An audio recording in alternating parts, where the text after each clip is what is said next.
I think we're at the time when it would make more sense to, would make more progress to read this document I put together many years ago.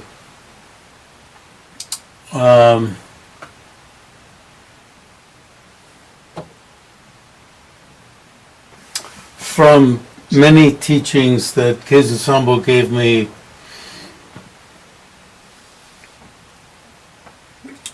ranging from back in the 70s through, I don't know when.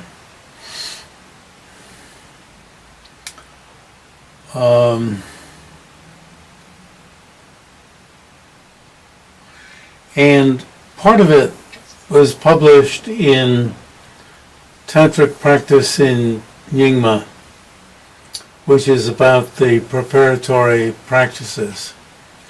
And somebody recommended to the publisher that the end part, which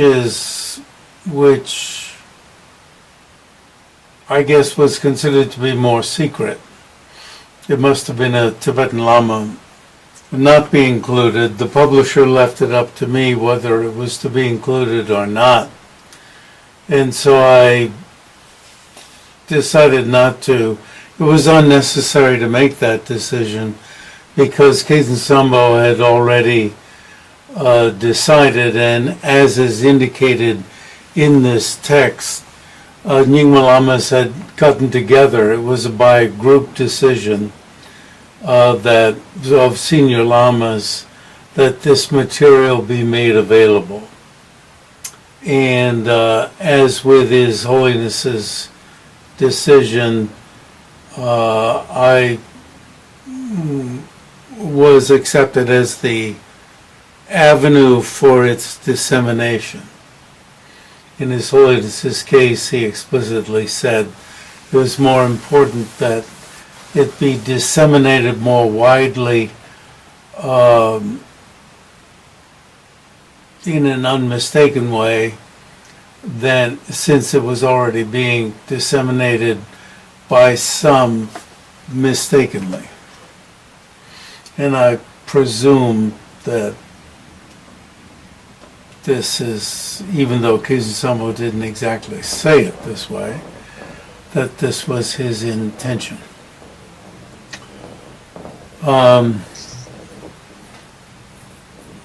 He had done a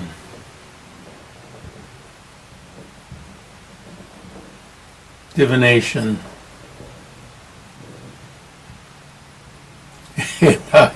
I was lucky enough to come out well on the divination.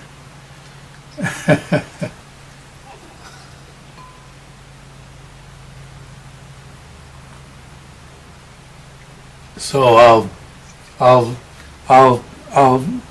drink to that. I'll drink my coffee to that. In the Shravasti mug.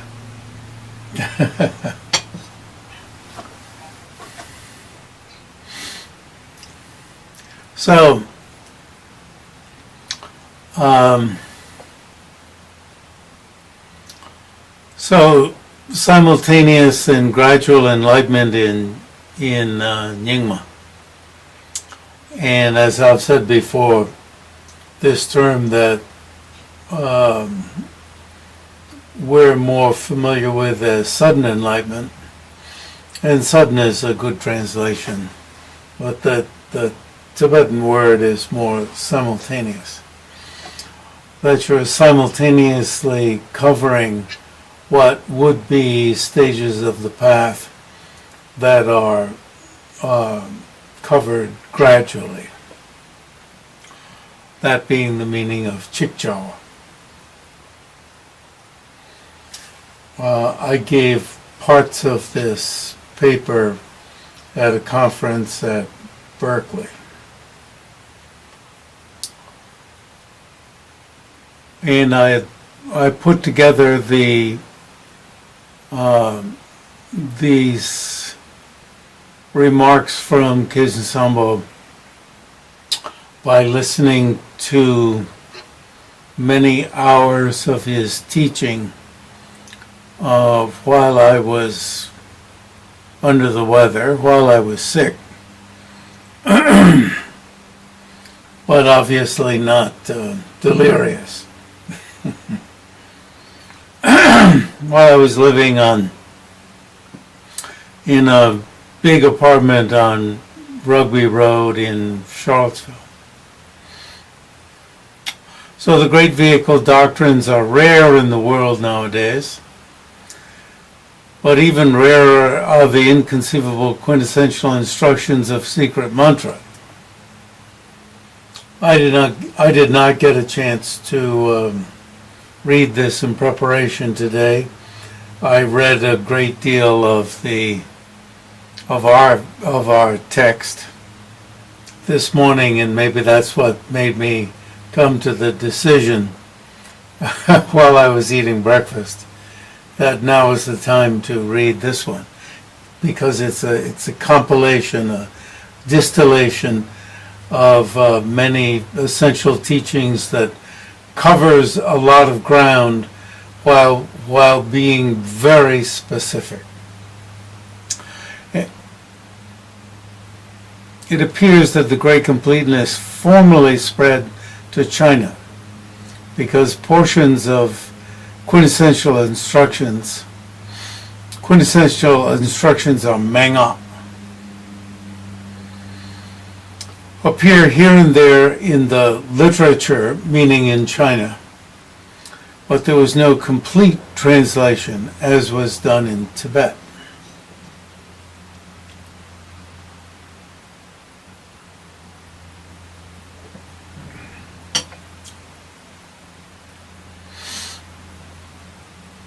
That can be said about a great many teachings when the translations into Tibet and the translations into China are compared.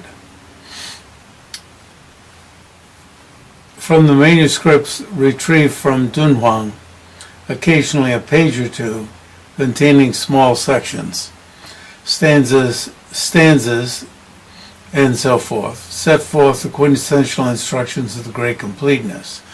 Remember that Khetsun Sangpo taught for a number of years in Japan, so he's familiar with research done in Dunhuang. He taught long enough in Japan to learn Japanese fluently, to pick up Japanese fluently. I forget how long it was in Japan. He had Japanese students who remained with him when he returned to India. There are some stanzas concerning the Vajrasattva repetition. According to Ati Yoga, within highest Yoga Tantra there's Maha-yoga, Anu-yoga, and Ati Yoga.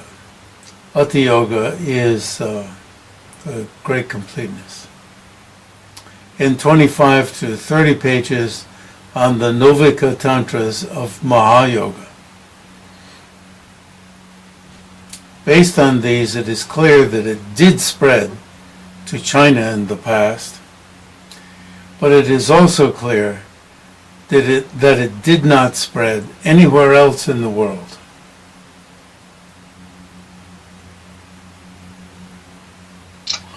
What's going through my mind is, did it spread to Mongolia? And if it did, is given that Mongolians study Tibetan Buddhism, I'm pausing to try to be accurate, largely in Tibetan, would Mongolia be included within Buddhism in the Tibetan language? I don't want to say Tibetan Buddhism, because especially, certainly nowadays, but Mongolians don't like to hear Buddhism in Mongolia being referred to as Tibetan Buddhism. And it's a mistake we should not make. Therefore, I like to use the term, if we want a general term, Inner Asian Buddhism. Based on these, in Tibet, before entering the path of breakthrough, one reason why my mind turned to this document is to become clearer about breakthrough and leapover, is that we're talking about turning to a study of Nagarjuna's treatise on the middle to get some more teaching on breakthrough. So this document will give us more background on the placement of breakthrough and leapover within Dzogchen, within the Great Completeness. In Tibet, before entering the path of breakthrough and leapover, it is absolutely necessary to accumulate 100,000 refuges, 100,000 mind generations, 100,000 Vajrasattva repetitions, and 100,000 mandala offerings, as well as 1,200,000 Guru Yogas.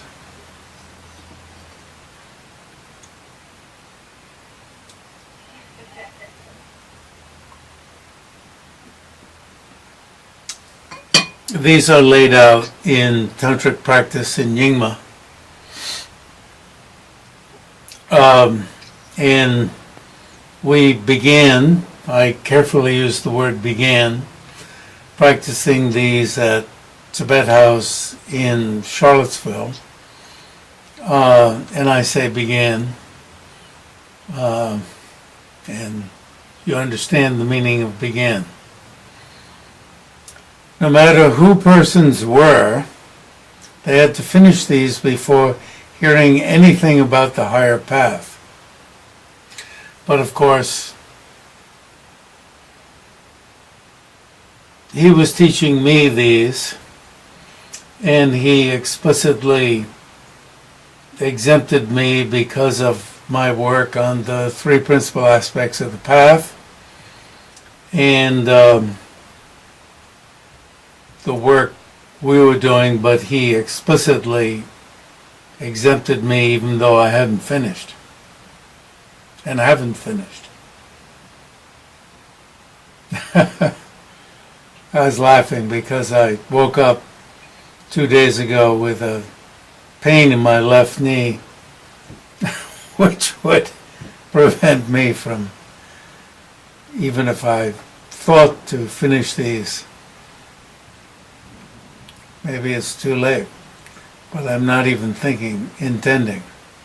However, nowadays people are very busy, and this doctrine of quintessential instructions is about to be annihilated. But you know, he ended up going to France and participating in passing on teachings there.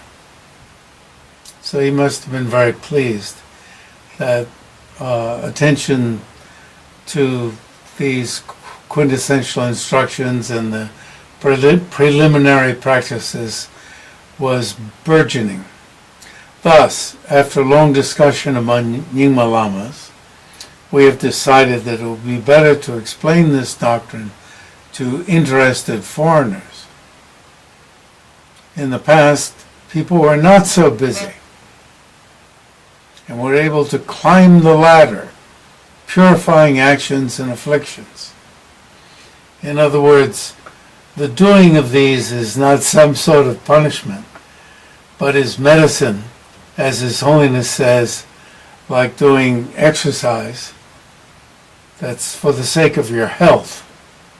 Keeping vows is not some sort of punishment, as His Holiness says, but is for the sake of your mental and spiritual health. It's really good, marvelous advice, whether it's lay vows or clerical vows. However, nowadays neither the teacher nor the student has this time. If it was strictly held that all of the preparatory practices had to be finished before hearing a word of the higher doctrine, then almost no one could hear them.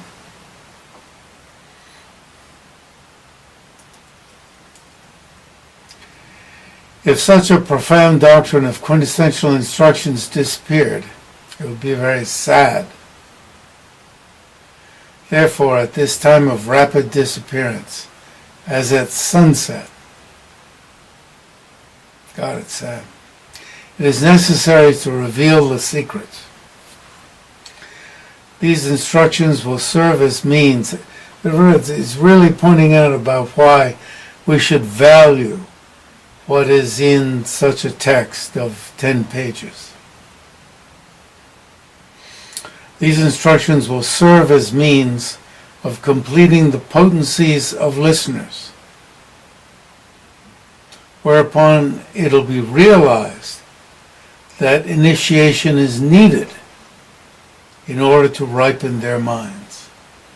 You'll see it's valuable, and then you'll want initiation, or you may want, and that these quintessential instructions must be sought in detail, in more detail. It's really nice. It's beautiful. How is this basis of the Great Completeness identified? It is not sufficient to identify the basis as merely the essential purity, kata, pure from the first letter of the alphabet, pure from the letter ka, which I translate sometimes as essential purity, nor as only spontaneity, sundru, spontaneity, the spontaneous effulgence of the mind, understanding that the mind is spontaneously effulgent, but as a union of essential purity and spontaneity.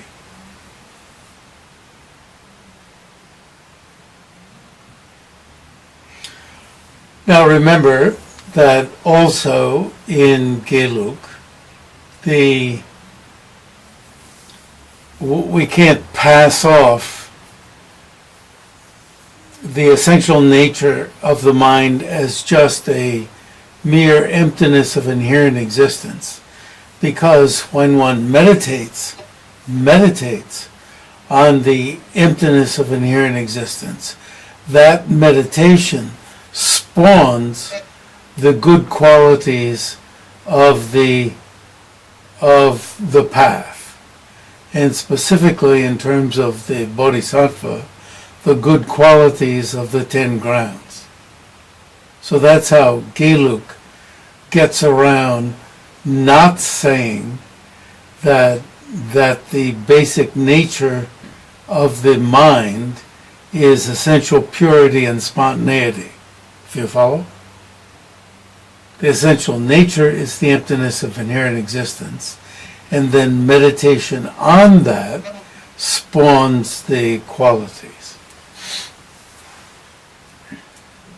But it's a specific feature of Nyingma and the Great Completeness that the basic nature of the mind is a union of essential purity and spontaneity.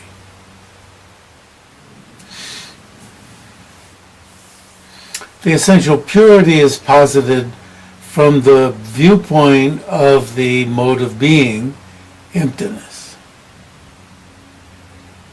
Yin-luk, mode of being, emptiness.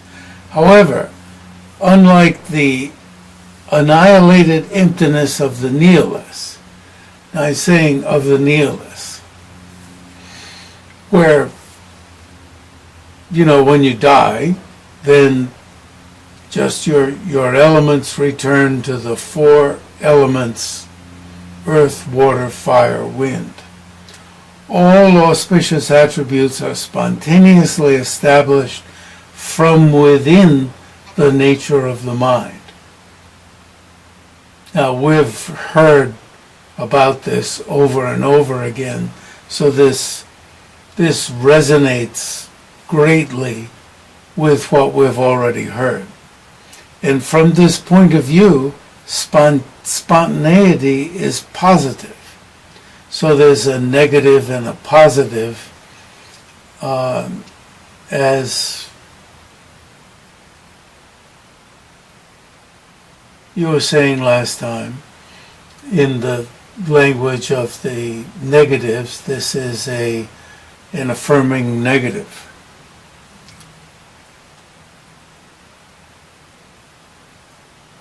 An affirming negative means that there's a positive within the essential nature. All virtuous and non-virtuous karmas are planted in this basis of all.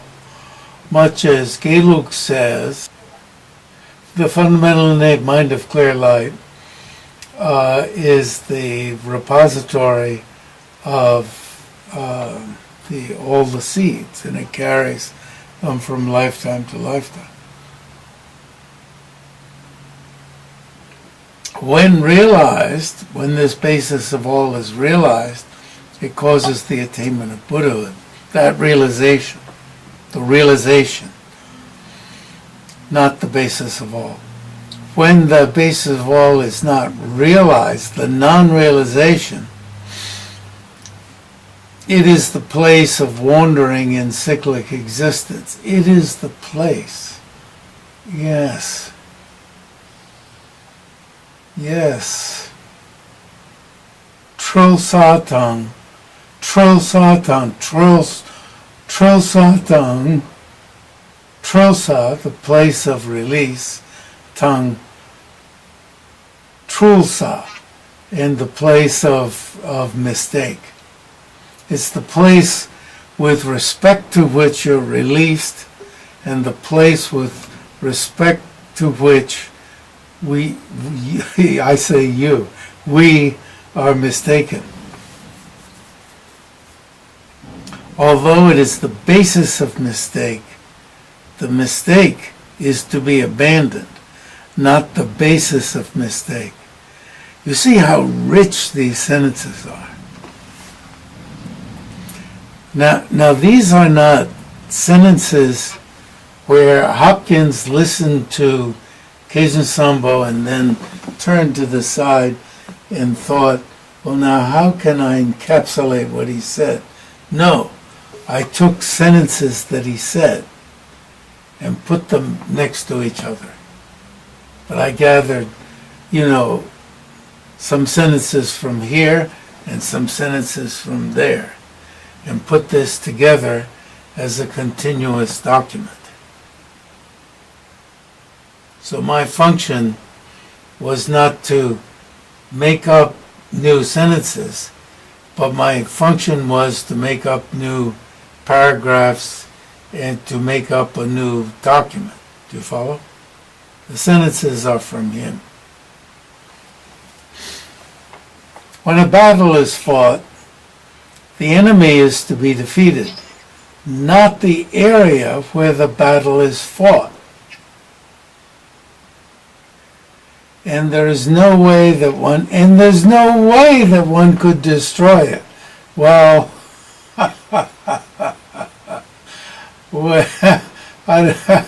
how deep could the bombs go nowadays?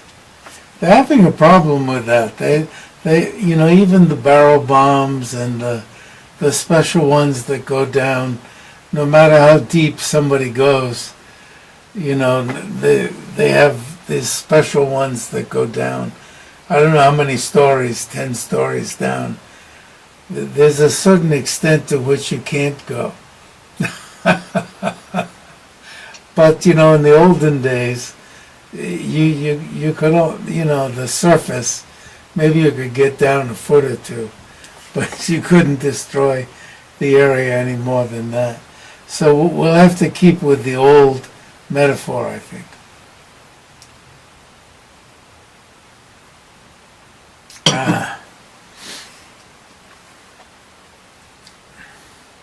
So, even if the metaphors are changing, we have to appreciate the old metaphor, and right? Of course, now we can destroy the world, I suppose. At least for a few aeons. Similarly, there is no way that this basis could be destroyed.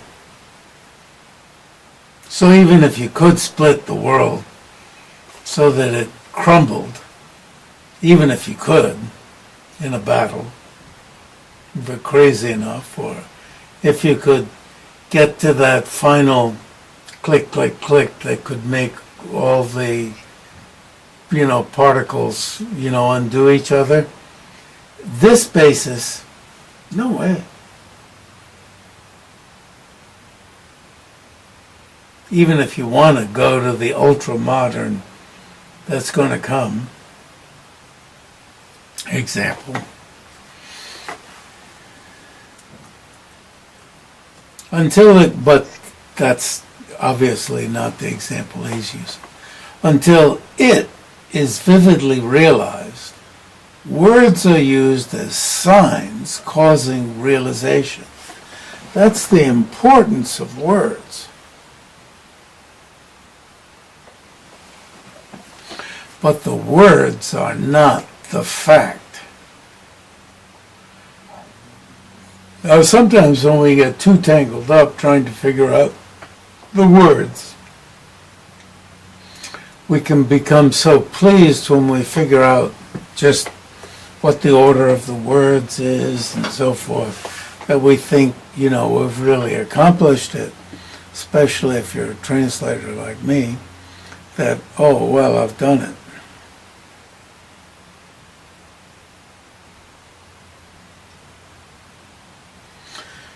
But of course, that's to be an idiot.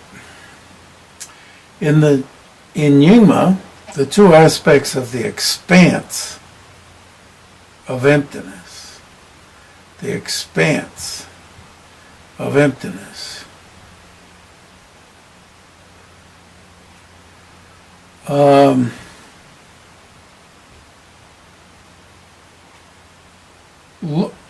not sure here. Long, I ended up translating as expanse.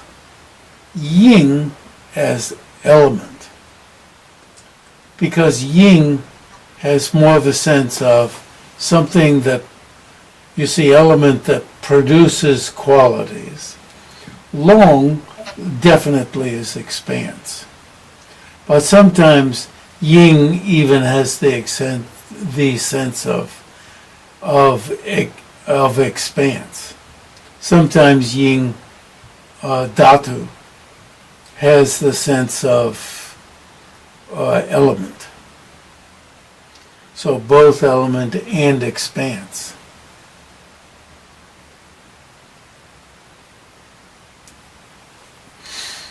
Long,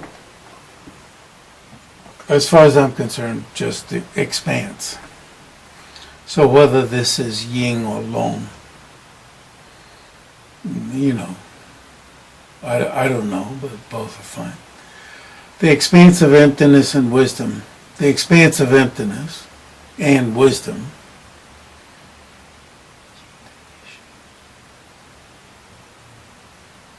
are so completely unified that they do not involve the two aspects of the expansive emptiness and wisdom are so completely unified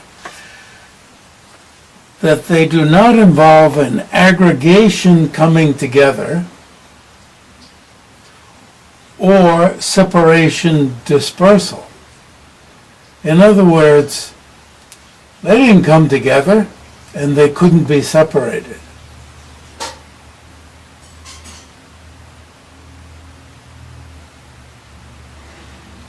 As we've said many times, yin tang yeshe nisu me.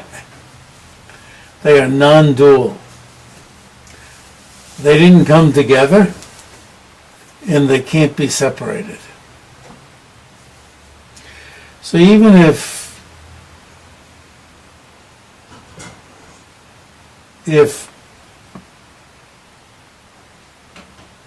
my great Gelugpa Lama talked about, water in water, and the metaphor was used of pouring the object emptiness, the glass, over a great metaphor, the object emptiness into a bowl and the wisdom into a bowl, and of the two coming together such that they were so fused that you couldn't say this is the object emptiness over here and this is the wisdom over here. No, they're totally mixed, right? That's two things coming together in the metaphor. And indeed, when we talk about the path of preparation, the two are more and more and more coming together, such that they're indelibly fused on the path of seeing. And even on the last step of the path of preparation, even though there is a slight dualism, the meditator can't experience it. Can't ascertain it. That vocabulary is used. But here it's saying wisdom and emptiness, the expansive emptiness, are non-dual, such that they never came together and they could never be separated. That's where the emphasis is.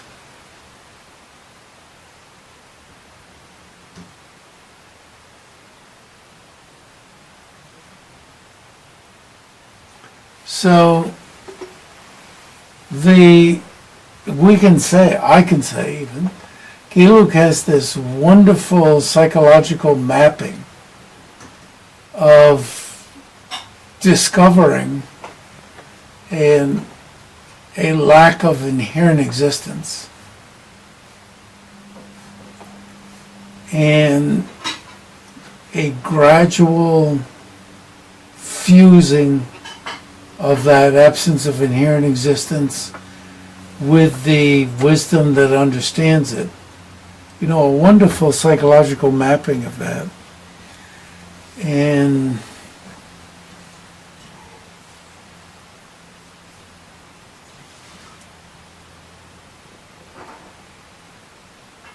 Nyingma Mi-pam-gya-tsho emphasizes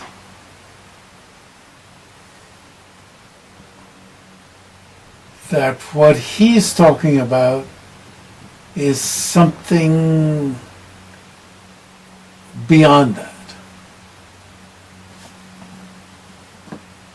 Okay?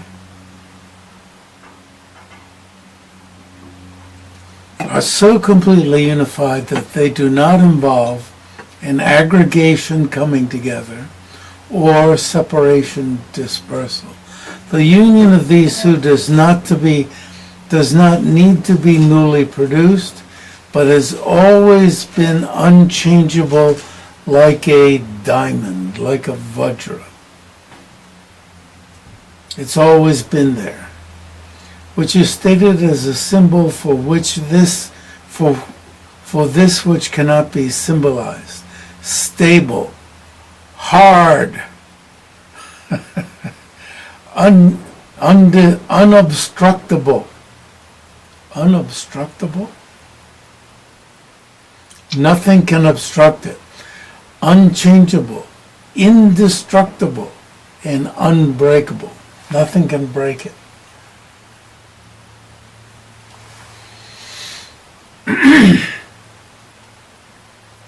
Vajra means diamond. It means diamond scepter that Indra has one that I guess crushes mountains. It's a weapon. So, alone, just a diamond, but also a diamond scepter, that's in the hand and goes and just can go down and break a mountain.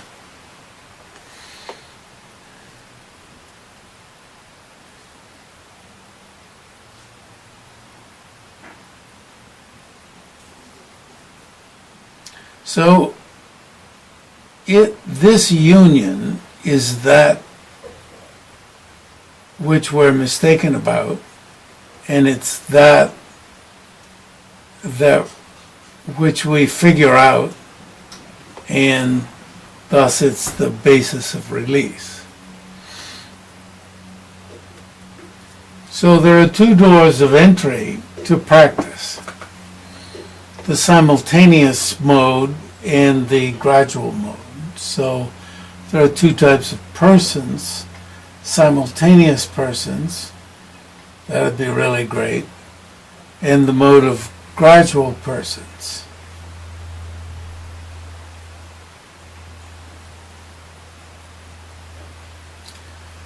So it's very interesting that simultaneous are described right away are those who have over many lifetimes have accumulated the proper actions, karmas, but actions, you see the basic meaning of karma means actions. Why? Those actions deposit predispositions in the mind. I almost died the other night, and it was like I was eating, finished dinner.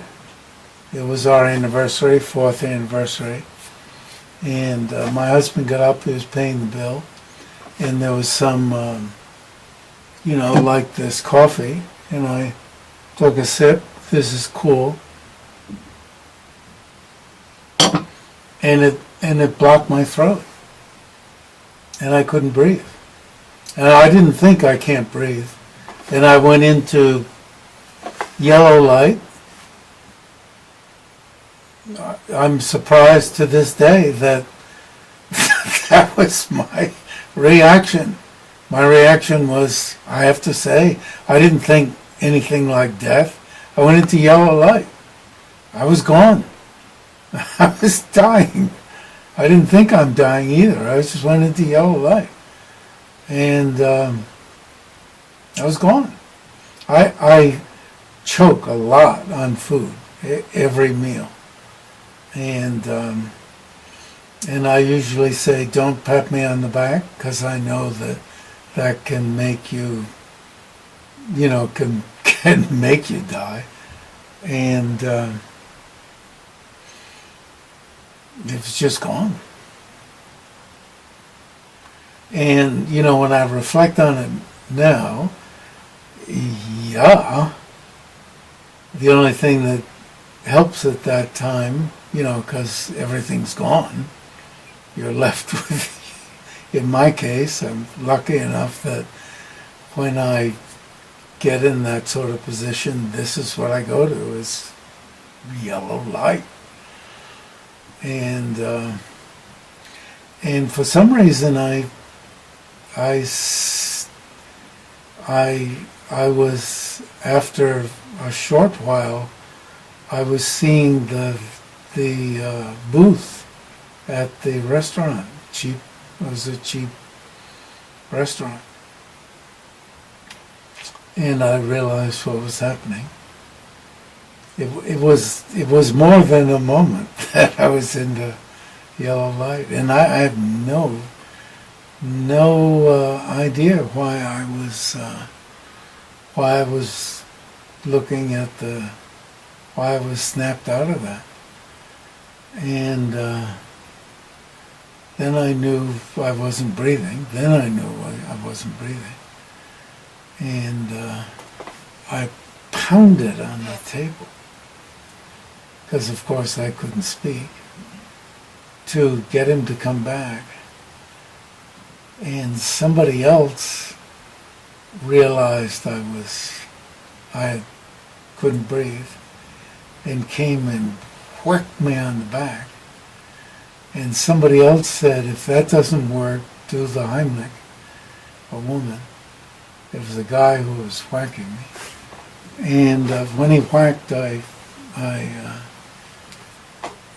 my throat became clear, and I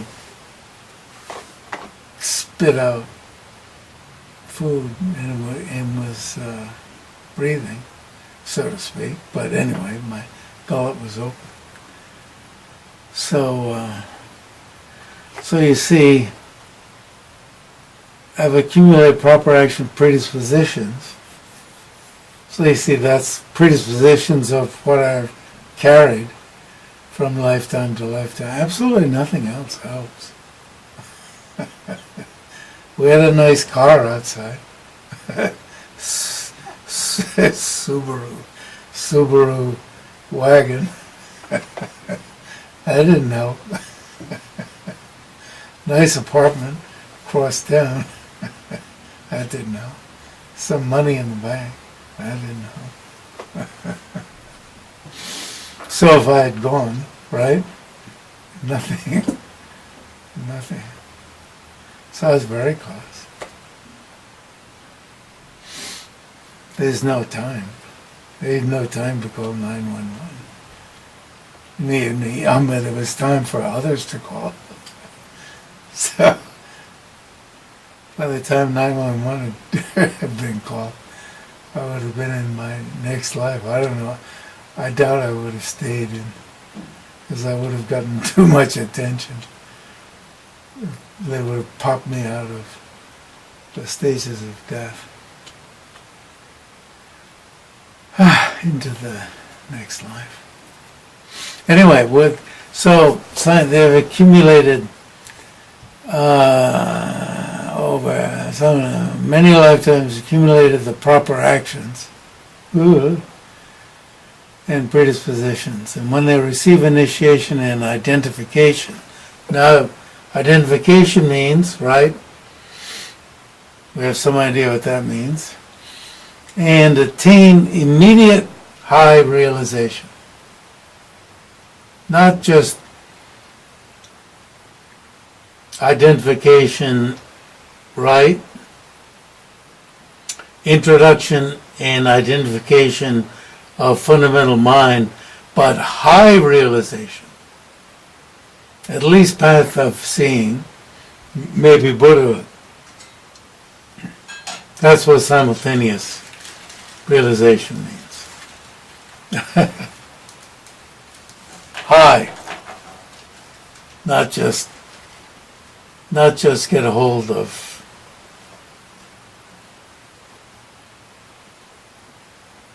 Rigpa. What's the translation? Intrinsic awareness. Intrinsic awareness, right. Gradual persons, on the other hand, are not the gradualists of the sutra systems who achieve enlightenment only after countless aeons of practice. That's not what this means.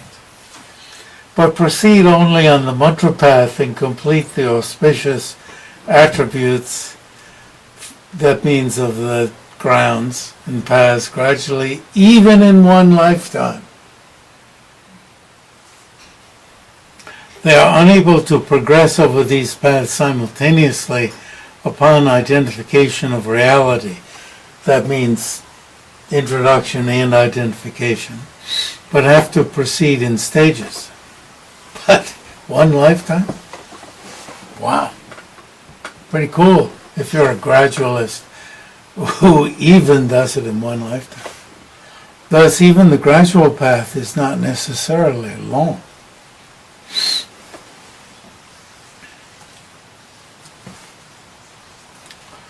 When Milarepa was first taught the Great Completeness doctrine, he thought he could attain Buddhahood without meditation. Fool that he was. That's what it means. And remain relaxed without meditating, and thus attain no mental development. Therefore, when his lama tested him and found he had made no progress, he said,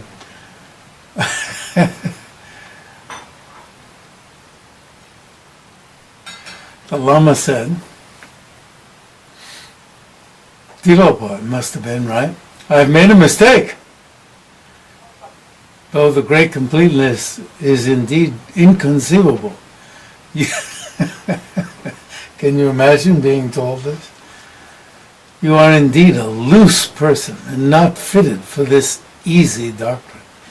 You will have to proceed with great difficulty on the gradual path. Therefore you should go to the south, appear before the translator Marba, and proceed on the difficult path of the gradualist. You have not succeeded in the means of attaining Buddhahood without difficulty. You lazy slob. Thus he had to send him away. What? Yeah. Whereupon Milarepa underwent untold difficulties, but through the power of devoted effort was able to achieve Buddhahood, you see, in that lifetime. A gradualist. Milarepa told his supreme disciple Gampopa, who had received all of his teachings, he would give him, upon his departure, his final quintessential instruction. Gampopa knew that Milarepa had indeed transmitted all of his quintessential instructions, like pouring water from one pot to another, and wondered what this more profound doctrine could be. Gampopa remained without forgetting that this was to come, and when he was about to leave, reminded Milarepa that he was to receive this final quintessential instruction. And Milarepa said, "Oh, yes, my final quintessential instruction is this." You can see that he pulled up his robe, he then turned around. He turned around, pulled up his robe, revealing the cheeks of his ass, which were like the hooves of an animal, due to having sat for so long with such great effort without a cushion. That's lovely.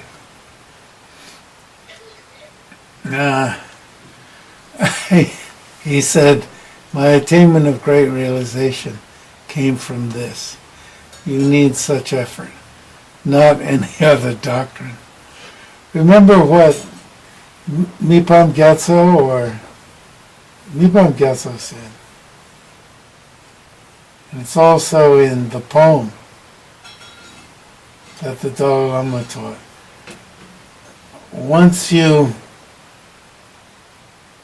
identify, what's the word for rikpa? Intrinsic awareness.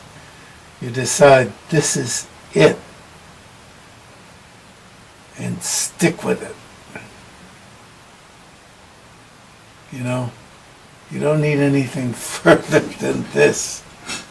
You know, you have to, and you don't think, oh, I better try something else.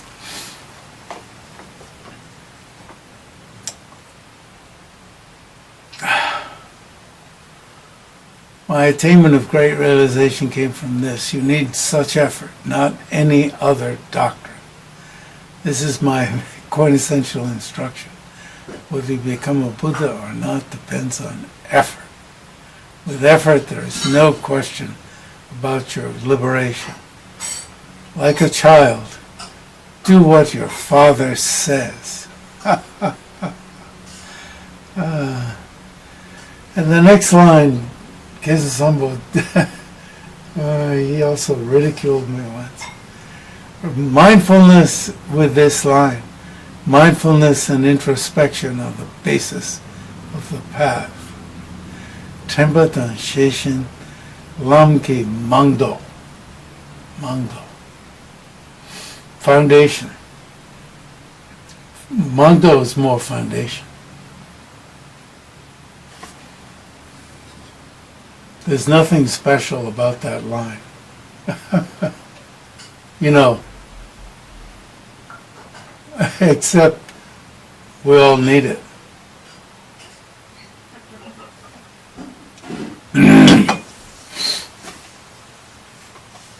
I told Khetsun Sangpo about an experience I had, and he responded. And if I gave a very loose translation, it was, "You're a real nut. You should have stuck with that." Mindfulness keeps you from forgetting what is to be adopted and what is to be discarded. You see, you should have kept with that because you knew what was to be kept with. And introspection causes you to know the virtues that are to be achieved and the ill deeds that are to be forsaken. Introspection means the checking to see if you've stayed with it. Mindfulness causes you to stay with it. Introspection is a checking to see if you've stayed with it. So I knew what he was saying.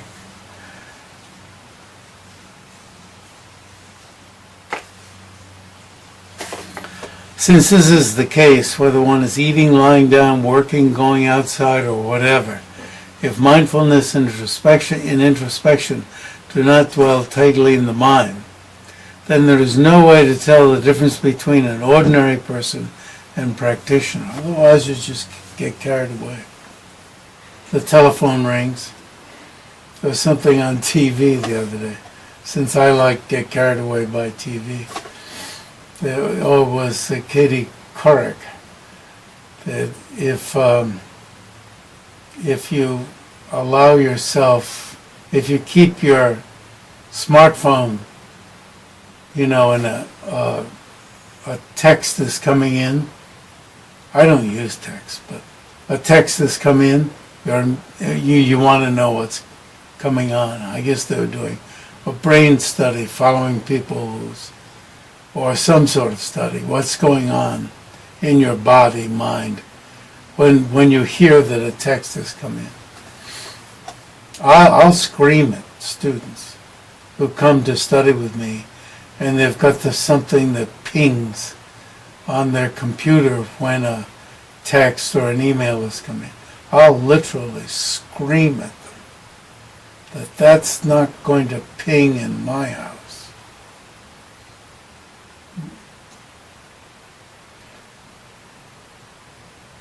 I let one student use my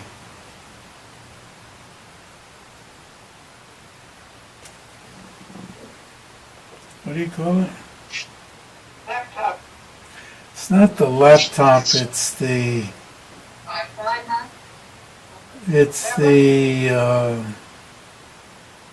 where do we store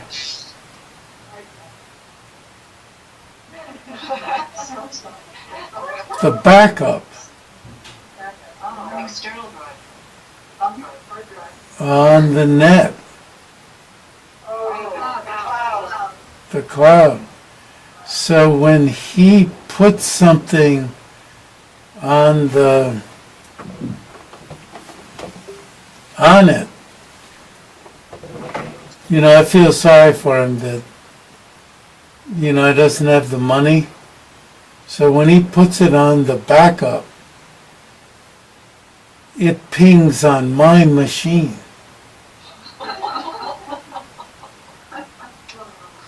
I suppose I could figure out, you see, I've learned how to turn off all those things. I say, you're a computer buff guy, and you can't even turn off the thing that pings when somebody sends you an email. So I force him to turn off his whole machine when he steps into my house. I scream at him.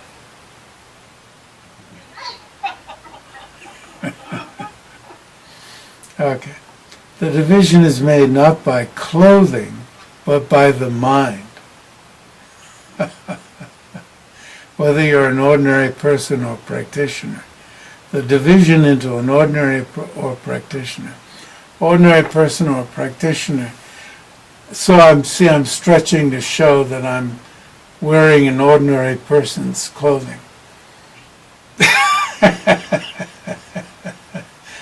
But if you saw my mind, you know that I'm an ordinary person.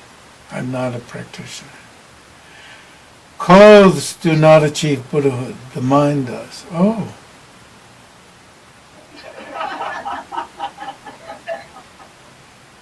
So I can't show off that I'm an ordinary. Oh. Mindfulness and introspection must be maintained tightly and continuously. Otherwise, whether one studies or practices, one is not on the path. So you notice how something very profound is said, and then he throws into it the most common and most relevant teachings on top of it. It's just very, very beautiful. Okay, that's it for today, and we will go on in this. We've actually done 3 whole pages, and there's only 10.